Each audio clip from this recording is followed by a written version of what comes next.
For today's video, tuturuan ko po kayo kung paano mag-open ng GoTyme bank account online.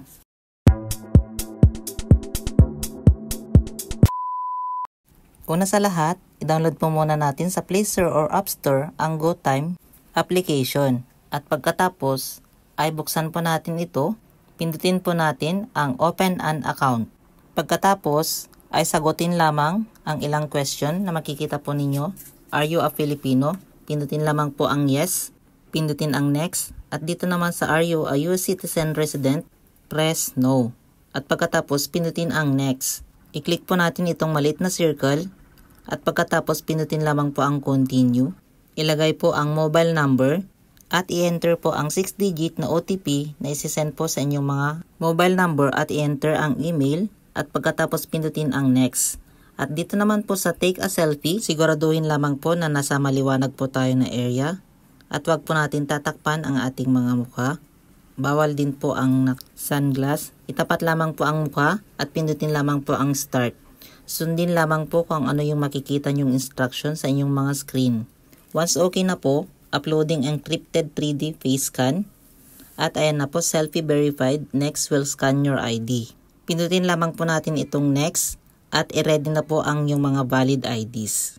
Makikita po ninyo dito kung alin pong mga valid IDs ang pwede po. Pwede po ang Philippine ID, driver's license, UMID, postal ID, voter's ID, Philippine passport, PRC ID, at SSS.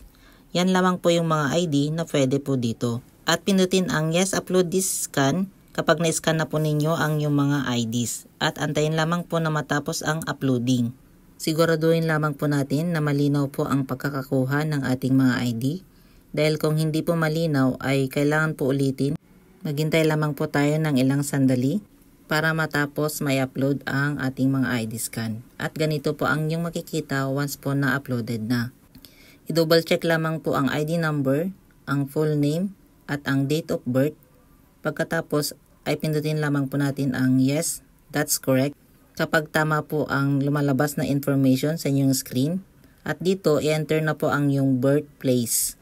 After mo ma-enter, pindutin lamang po ang next, at dito enter your home address. Enter lamang po dito ang yung complete address, pagkatapos ay pindutin lamang po ang next, at dito naman po sa select industry you work in below, piliin lamang po dyan kung saan industry po nabibilang ang yung mga work. Since unemployed at student pa lamang po ako, pipiliin ko po itong unemployed or student. After nyo po pumili, pindutin lamang po ang next dito sa ibaba. At dito sa sumunod na page, select your occupation. Piliin lamang po dyan kung ano po ang yung kasalukuyang trabaho. Kung kayo po ay housewife or house husband, retired, persons with disability, or others. At dito naman po, select your main source of income. Pipili lang din po kayo dyan kung saan po galing ang inyong mga income, then pindutin lamang po ang next.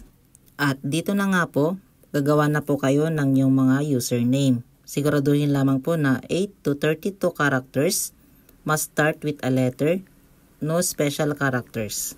Huwag po ninyo kakalimutan dahil ito po yung magiging username na gagamitin ninyo sa paglalagin.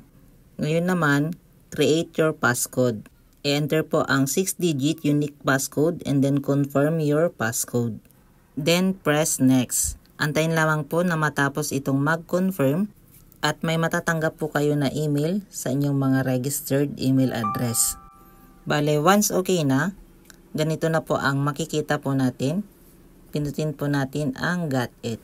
Pwede na po tayo mag-login sa ating mga GoTyme application. Ganyan lamang po kadali ang gumawa or mag-sign up po dito sa GoTyme Bank app. Sundan lamang po ang ating tutorial mula sa umpisa ng video hanggang sa matapos po tayo. So once na successful na po ang pag-login po natin dito sa GoTyme Bank, ay pwede na po nating ma-enjoy ang mga services na ino-offer ng application or ng bank na ito.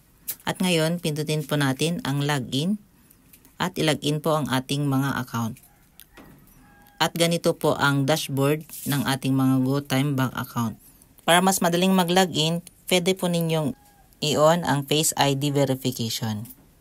At dito po sa menu, pindutin po natin yan para makita po natin ang mga services na ino-offer ni GoTime.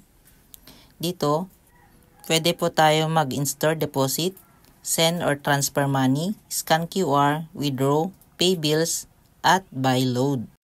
Dahil nakapag-open na po tayo, pwede na po tayo mag-deposit sa ating mga account.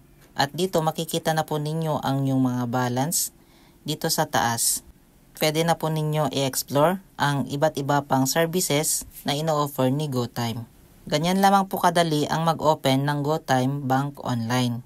Huwag po ninyo kakalimutang pindutin ang subscribe button at bell all para lagi po kayong updated sa lahat ng ating mga bagong content.